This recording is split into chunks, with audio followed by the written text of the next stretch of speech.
e deixando ver no interior as grades de uma jaula. O prontuário, peça de gavetas, com os seguintes rótulos: malandros, impontuais, prontos, protestados, nova divisão, penhoras, liquidações, suicídios, tangas. Bom, o escritório de usura, né? São extorquem, né? O nome correto é esse mesmo, né? Emprestam dinheiro e extorquem, se enriquecem assim. O escritório de usura descreve as figuras que estão endividadas, né? São os malandros, são os impontuais, são os prontos, são os protestados, né? As penhoras, liquidações, suicídios e as tangas. No primeiro volume do Capital, né? No capítulo sobre mercadoria, Marx assim descreve, né, o reino da mercadoria. Primeiro ele fala, né, MDM não deixa de ser o matema da mercadoria, do mundo da mercadoria. O matema é o matema do capital. MDM, você faz mercadoria, você ganha dinheiro, né, e com isso produz mercadoria.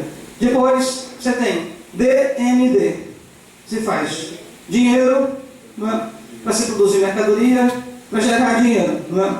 Então tem esses dois matemas do capital.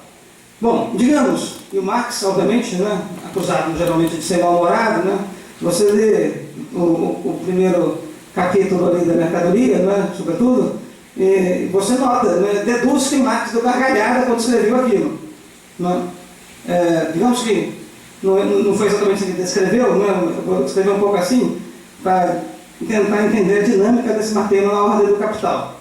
Bom, uma menina, né, digamos aqui, no bairro pobre da Grande Vitória, Ferrosa, isso existe, obviamente, né, de 9 anos, se prostitui. Né, e com o dinheiro que ela recebeu se prostituindo à noite, ela vai a um restaurante lá do bairro e compra um almoço. Por sua vez, a dona do restaurante, né, é uma devota de uma igreja do bairro. Né, usou aquele dinheiro para comprar uma Bíblia. Está aqui o matema do capital. Mercadoria, dinheiro, mercadoria, dinheiro, mercadoria, dinheiro.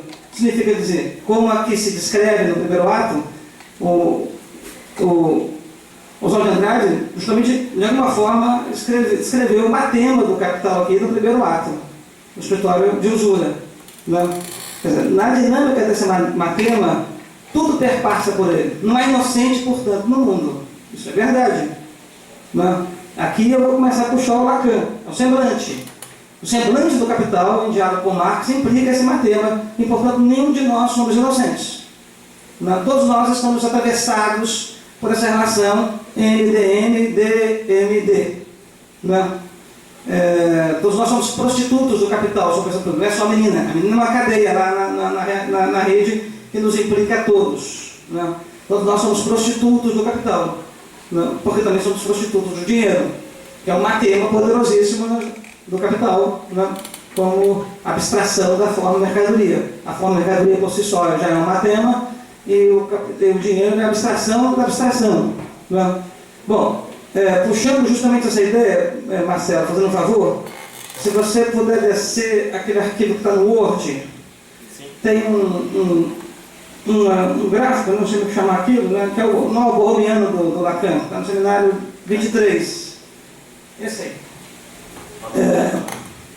Sim, eu disse, o dinheiro, né, é abstração da abstração, considerando que a própria forma mercadoria é uma abstração. A forma mercadoria é uma abstração. Né? A forma mercadoria é o sistema de rosto. Aqui já estou dialogando com o Deleuze e Guattari. Sistema de rosto. Né? Marx dizia, né, no dinheiro, né, não se enxerga o pão de cada dia. E na forma mercadoria também não. Você não sabe o que foi utilizado, em que circunstâncias, o que implicou, né, esse processo de engarrafamento dessa água, como chegou até aqui, etc. Todo esse mundo concreto, né, está apagado aqui nessa forma mercadoria, que é o semblante da função fábrica do capital. Bom, se puder voltar lá, isso aí é um nó borromiano, o famoso nó borromiano do Lacan, E aqui ele jogou com isso no seminário 23. Então, eu vou lá, mas eu não vou levar o microfone, vou falar mais alto, por favor. Bom, está aqui o R do real. Real, imaginário e simbólico. Então, três conceitos com os quais o Lacan trabalhou. Topologia lacaniana, né? Instituindo aí, em certo sentido, a topologia da estrutura do consciente do Freud. Bom, aqui, esse A aqui não dá para ver, mas é um A barrado. Tem uma barra em cima dele. Então, o J de jouissance, gozo, né? Significa dizer que o real está nesse ponto aqui, nesse buraco aqui. Digamos que seja uma tema também. Aqui está o real. E ele está barrado justamente no lado real, lá, naquele buraco lá do matema do real. Significa dizer, o Lacan vai dizer, o sexo não existe. Né? Bom, e ali, portanto, também, naquele buraco ali do real, né, o Lacan vai destacar também.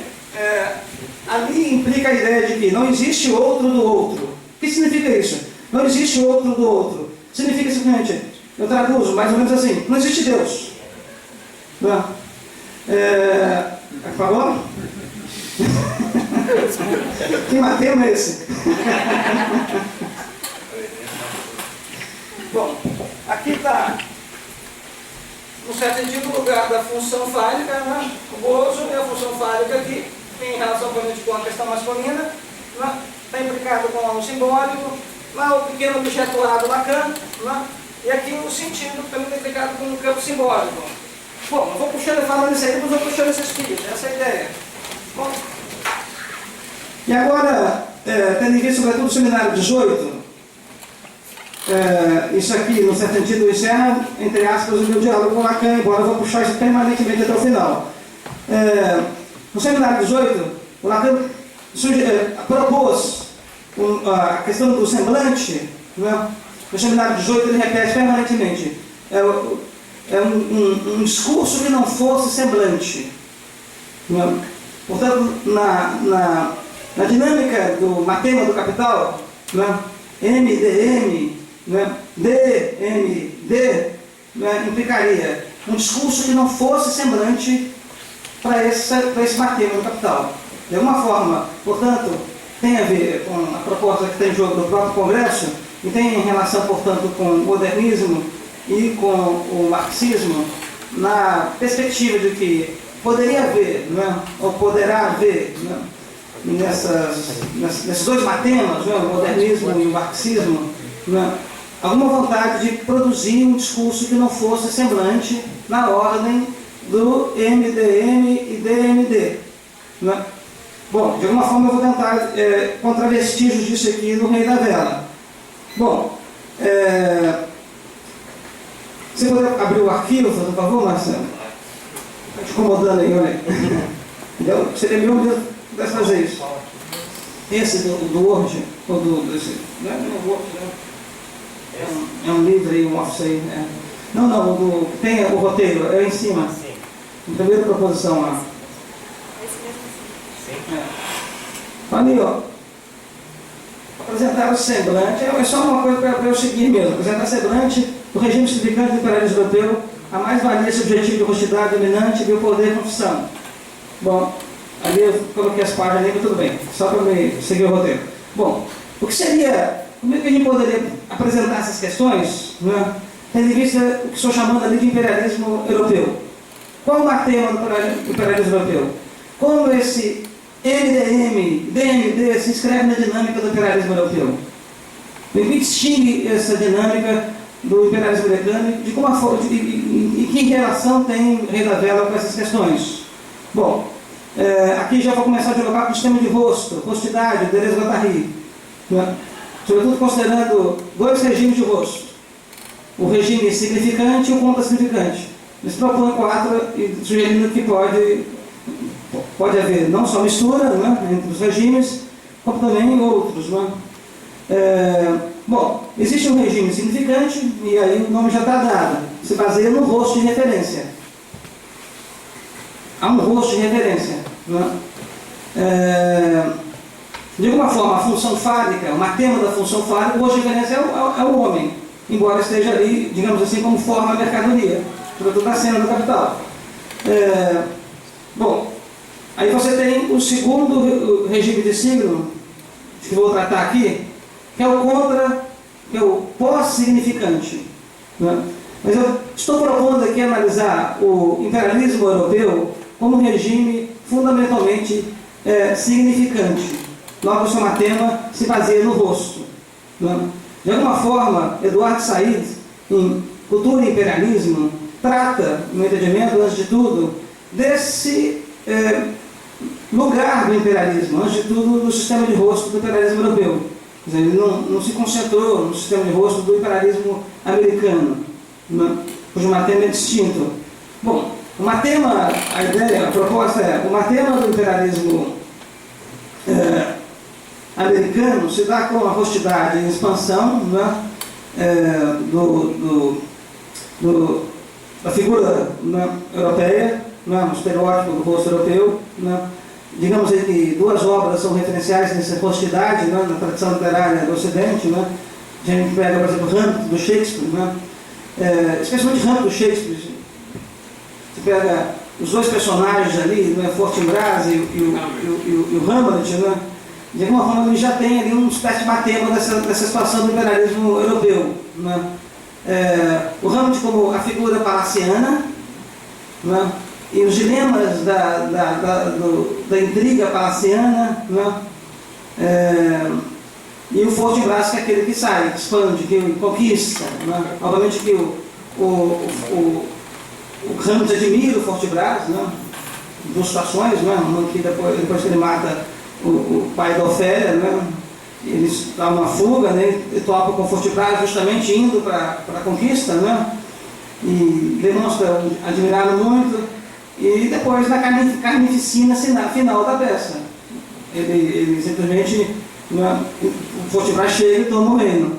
Então, existe no entendimento um inconsciente político ali que implicaria esse duplo jogo, o jogo do matema europeu. Uma intriga palaciana, né, fundada nessa rostidade em expansão, teria relação de alguma forma com uma perspectiva lírica, né, seria a positividade desse rosto. Inclusive a literatura, na perspectiva do Said mesmo, se inscreve nesse lugar. Cultura e imperialismo, não obstante ser uma obra extraordinária, está a serviço da expansão imperialista. Né. E aí a rostidade do Fortinbras, quer dizer, a ideia é que esse matema implicaria no imperialismo europeu essa dupla dinâmica. Né? O rosto da intriga, o rosto da subjetividade, o rosto o rosto em diálogo aqui com Deleuze e Guattari, né? Sobretudo tendo em vista o volume 5, né? E o conceito de ritornello, aí tem ora.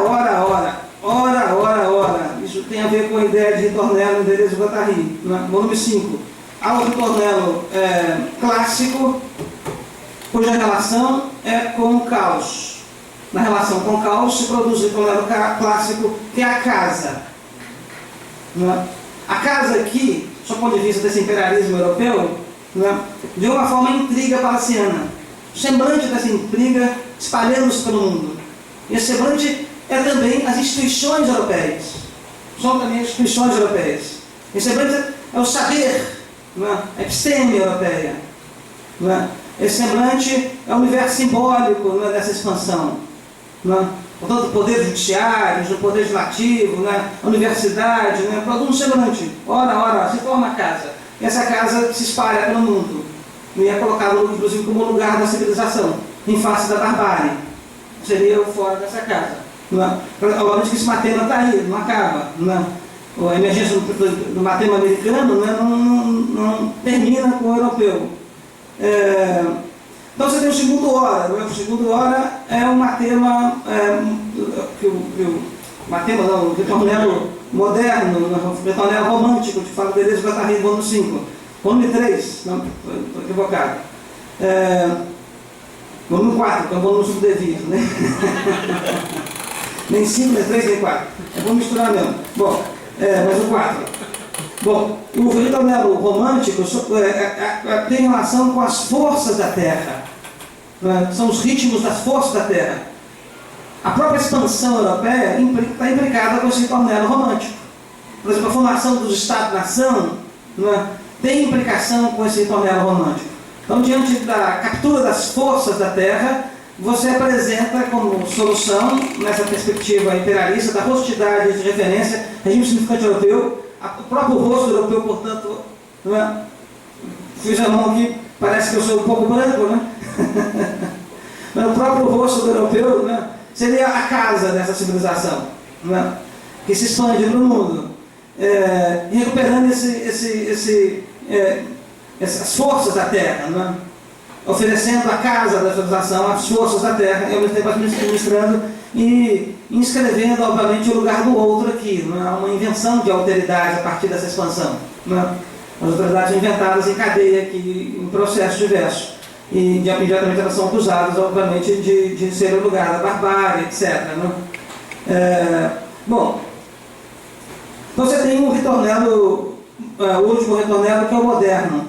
O moderno são as forças do cosmos. Observe, a gente está em pleno ritornelo moderno hoje. A Terra está coberta por satélites de todo lado, né? Mesmo essas tecnologias digitais, nos celulares, computadores, né?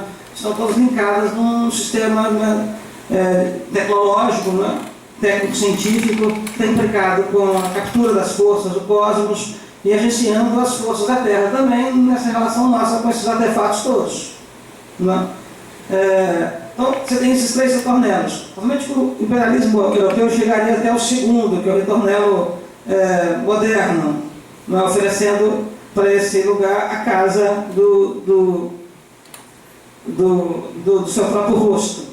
Bom, eu vou abrir um pouco aqui e ler ali na página 62 do... Não tem ainda?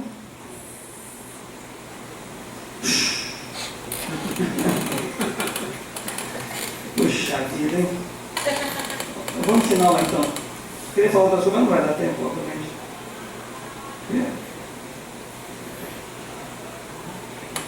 Eu vou à cena final aqui então. Deixa eu ver aqui a cena final, página 87.